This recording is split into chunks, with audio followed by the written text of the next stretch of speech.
Greetings, magical mavens. It's Afira here, a witch of hedge, hearth, and harvest. In my recent garden transformation video, I included a brief flip through of the summer 2024 edition of Starlight Magazine, where I wrote an article that was relevant to the subject of that video, all about some myths about herb lore that I had kind of debunked in my first year of diving fully into the world of foraging. I also gave you a sneak peek into a little bit of what was going on behind the scenes of the creation of the magazine, and I promised that I would also put out an accompanying video where I would actually share with you a full reading of my article. Well, here it is.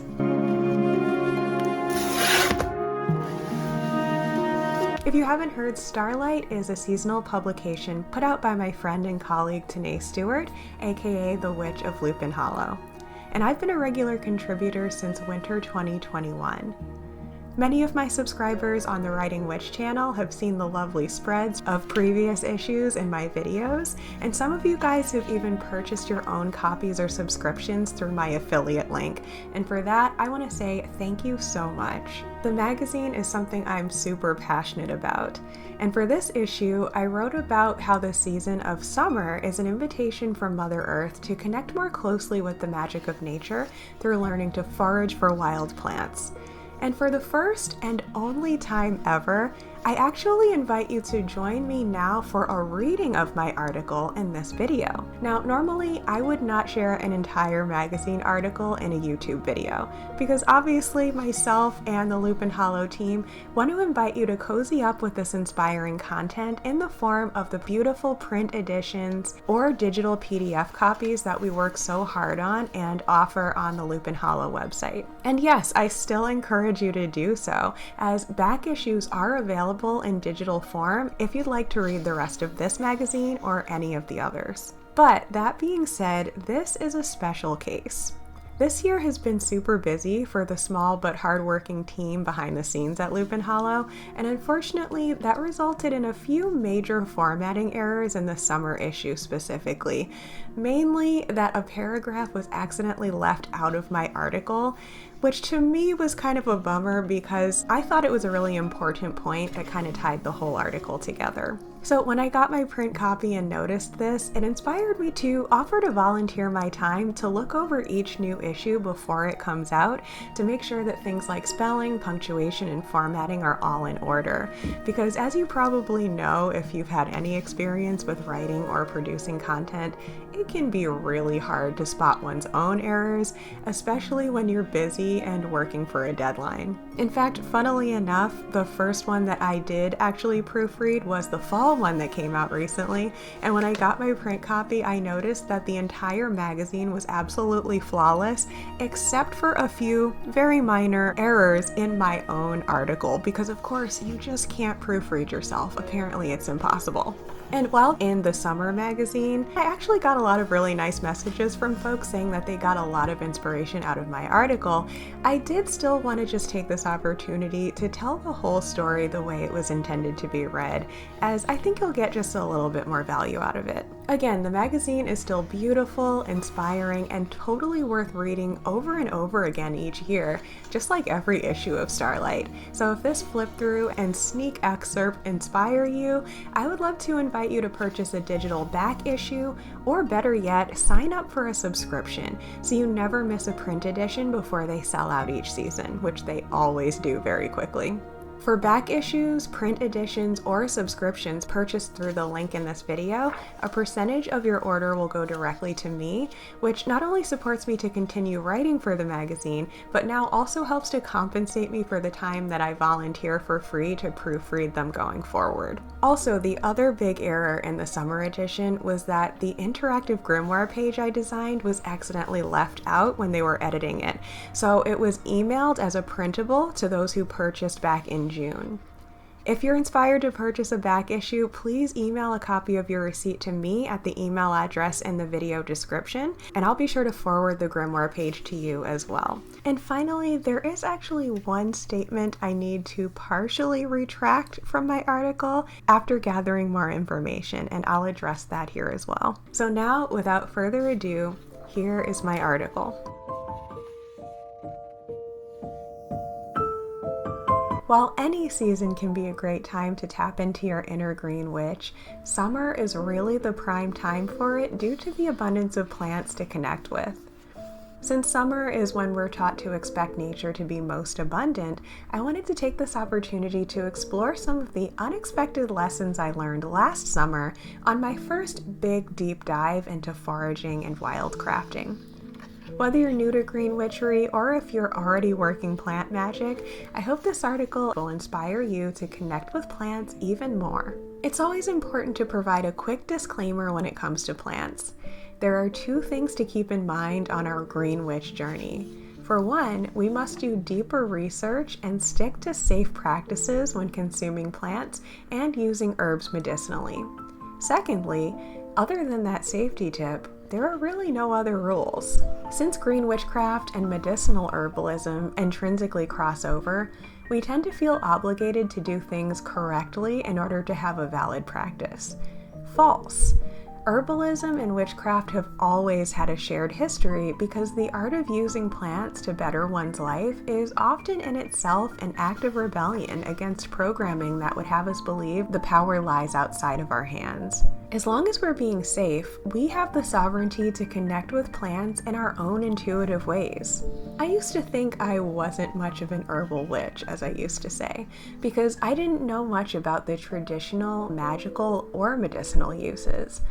But upon further reflection, I've discovered that being an herbal witch, green witch, hedge witch, garden witch, forest witch, or any other type of witch is about having your own way of relating to nature. For me, being a green witch is just an extension of my more comfortable titles of nature witch, seasonal witch, and kitchen witch. Where plant magic intersects with spending time outdoors, connecting with the cycles of life, and eating seasonally, that's where my green witchy side comes out naturally. I invite you to ask yourself when, where, and how you're most naturally attracted to communing with plants to see what inspires your practice. The most obvious gateway for me was seasonal eating. As we discussed extensively in our winter issue, sometimes the most accessible way to see how plants play a role in your practice is to look at the common kitchen herbs and produce we associate with each season. I had formed my own relationship with things like pumpkins in the fall, cinnamon in winter, green onions in spring, and beets in summer.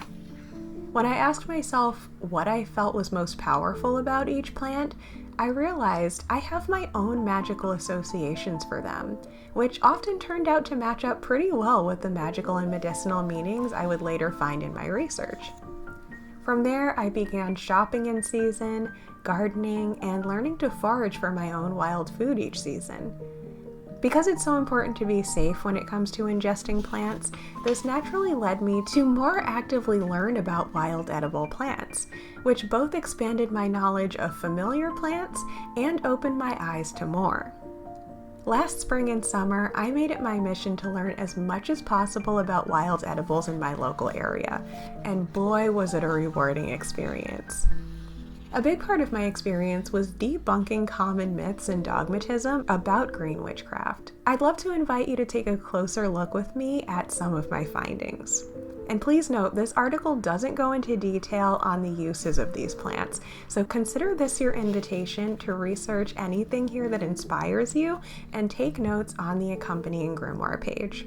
Tip number 1, seasonal green witchery is not one size fits all. This theme is something I talk about a lot as a seasonal witch, and it's also resurfaced in my green witchy venture right from the beginning. In the spring of last year, I saw witchy YouTubers talking about foraging for nettles to make soup, mentioning that they could be used similarly to steamed spinach, and I was drawn in. But this was a reminder that my harvesting season is different from folks I follow online. Like many things in the witchy sphere, most guides on what to forage around which Sabbath tend to be Eurocentric. Because my home in Western New York is a Northern Hemisphere area with distinct seasons, I had made the common mistake earlier in my practice of assuming the seasons were compatible with standard Wiccan guidelines. Not the case. I learned early in my seasonal practice not to expect to see snowdrop flowers on Imbolc here, or even sunflowers at Litha. This is because the quote-unquote Celtic land we often take our Sabbath inspiration from is far more temperate than many of us realize. Just because winter holiday films always show the UK with snow on the ground doesn't mean their winters are anywhere near as long or harsh as mine, or that they even usually get snow in real life. Imbolc is thought of as the start of spring in Ireland because meteorologically, it really is for them. Even after the snow melted, I couldn't find nettle in very early spring like I saw folks doing in the UK. I ended up discovering it in the late spring into early summer. I'm glad I kept an eye out for this plant because boy is it healthy and delicious. Just be careful to handle it properly when raw so you don't get stung. Tip number 2. Depending on where you live, some magical plants will be easier to find than others. Was it just me, or do many of us think of mugwort as one of those obscure witchy herbs that spellbooks always call for, but we have no idea where to get? Well, come to find out, mugwort is everywhere where I live. Fun story.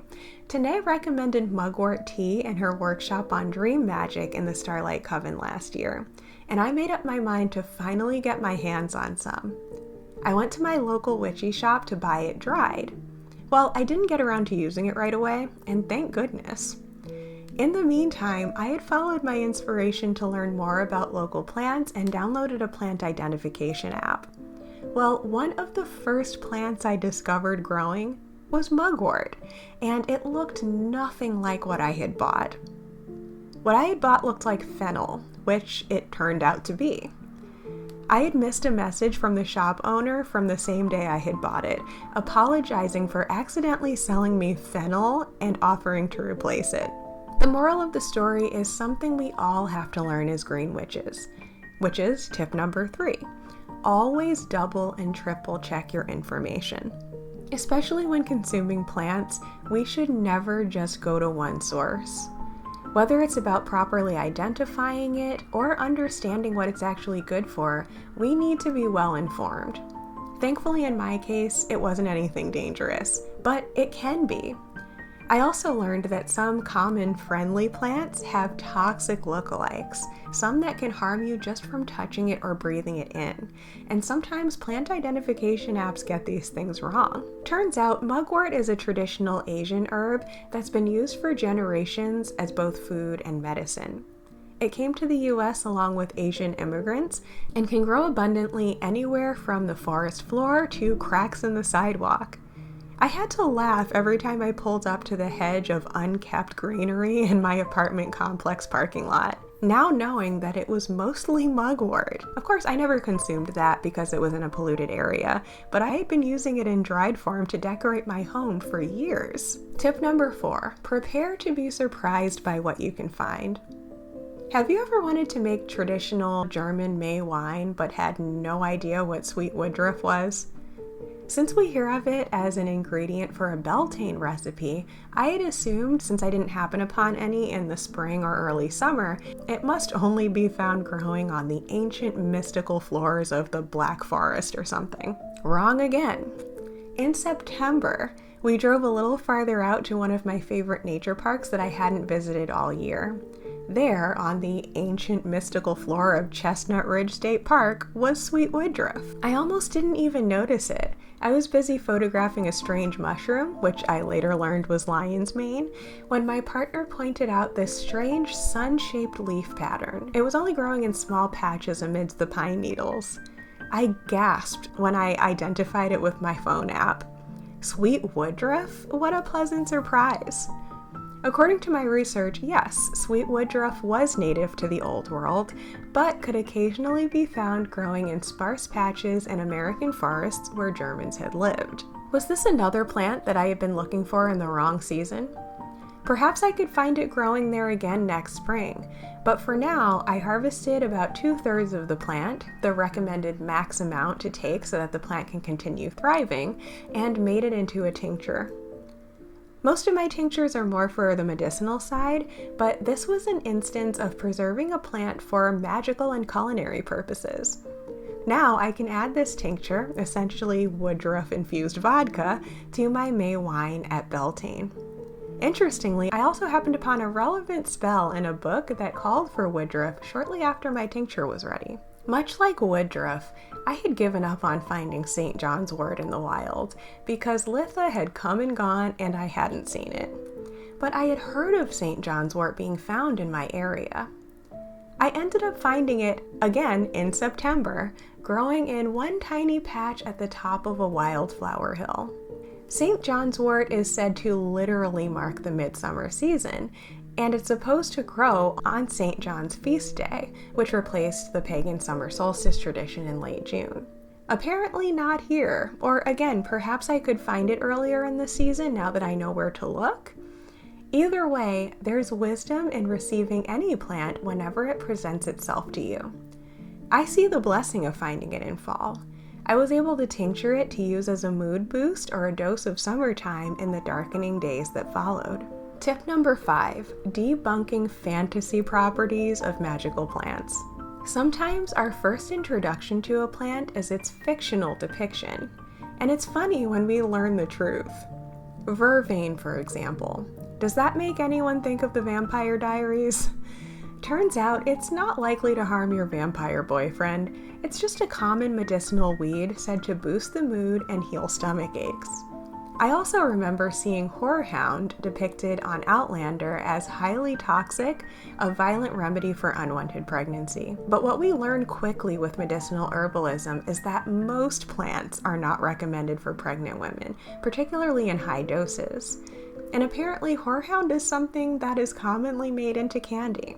Now, this last statement about horehound is the one that I need to partially retract after gathering further information.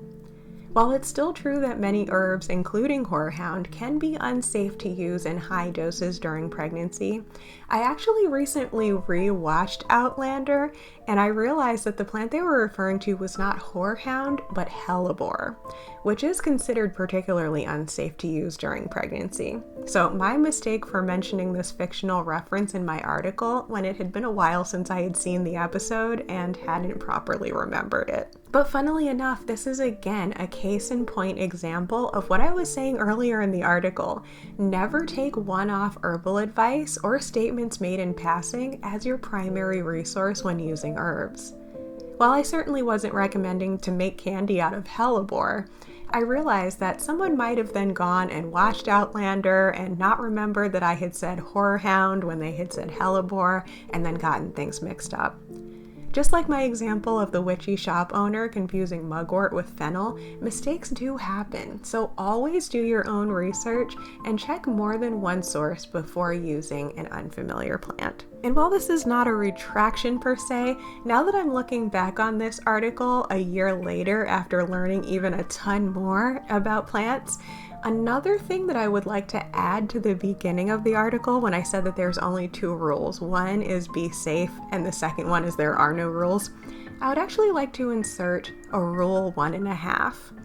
Along with being safe for your own self, I would also say learn how to be safe for nature. Learn to make sure that you are harvesting responsibly. And this is something that I thought kind of went without saying. I tend to think that nature-based spiritualists like us tend to know things that I mentioned in passing, like the 2/3 rule of never take too much of a plant so that it can't continue growing. But there are certain plants that are actually endangered, and even harvesting what we think of as a responsible way might not be quite responsible enough for those endangered plants. I would just add that another important thing to do is try to make sure that you're doing research before harvesting things so that you know which things are endangered and shouldn't be harvested at all, which things you need to harvest extra responsibly, and which things are actually invasive that you should be harvesting, like garlic mustard, for example. But on that note, there's my article and my semi-retractions, and I hope that this inspires you not only to grab your copy of this magazine and check out all of the other amazing articles that were written by a diverse group of witches, but also to learn as much as you can about plants, because there is always more to learn. Even those of us who have been really excited about it and learning about it for months or years or decades now, as you can see, we all still have a lot more to learn. And there's really no better way to learn than to get out there, start identifying plants in your area, and then do the research to discover what you can find out about them. This exploration was just barely scratching the surface on foraging and plant magic.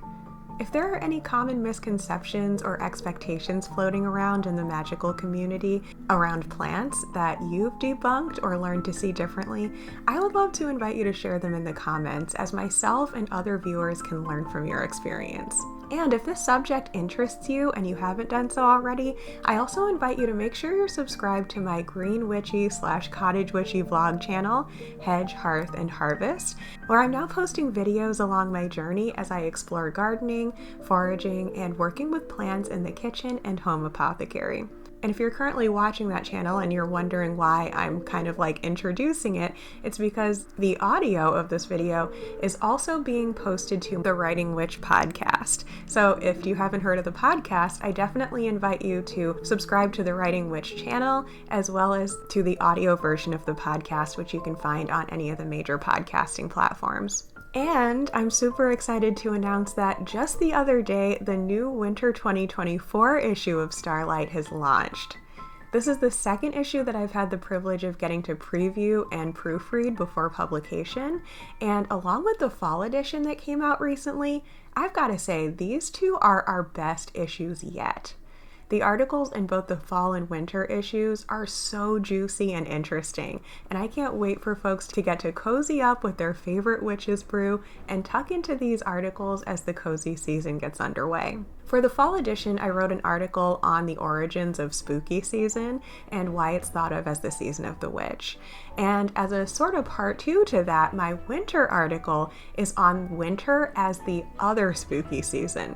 Or, more accurately, a mere continuation of the same spooky season that modern culture has come to think of as just fall. Being the coldest and darkest time of the year, winter would have been the scariest time for our ancestors, and Halloween time was really just marking the beginning of it. I went down some fascinating research rabbit holes and dug up some interesting facts, traditions, and ancient beliefs about the spooky side of the winter holiday season, and I can't wait for you to give it a read. Other articles in the winter edition include prompts to help you set intentions for each new moon this season, rituals and recipes for the winter solstice and Imbolc, in-depth horoscopes for all the major astrological events this year, practices for weaving magic with knitting and crochet, working with tarot and astrology together, embodying the earth element, and more. The winter edition still has some print editions available because it just came out this week, but they are selling out fast and they don't come back in stock. So if, like me, you're that type of bibliophile who loves to turn real pages, the Lupin Hollow team recommends pre-ordering as soon as possible to make sure you get to hold the pages in your hands. And if you're still kind of in autumn mode right now, like I am, you can still get access to the fall issue as well. While print editions of that one did sell out a while ago, it's still available as a PDF download. Along with my article on the origins of the season of the witch, there's also super juicy articles on healing money wounds by learning from our ancestors, embracing the magic of Scorpio season, which we're still in for another 10 days or so at the time of this video being published, working magic with the dark moon, learning about cultural holidays like Samhain, as well as Day of the Dead, and some other ones that I hadn't quite heard of before reading this article. And one witch's really interesting story about performing a ritual with her coven at an ancient pagan site in Austria to reclaim magic for women and witches. And if you'd like to ensure that you get your hands on all the physical copies going forward, you can purchase a subscription, so you can beat the mad rush that always happens when new issues come out, and you'll never have to worry about missing out on print editions before they sell out. Again, for any back issues, print editions, or subscriptions purchased through the link in this video, a percentage of your payment will go to me, which not only supports me to continue writing for the magazine, but also helps to compensate me for the time I now volunteer for free to proofread each issue, so that you'll always be getting our best error-free work going forward.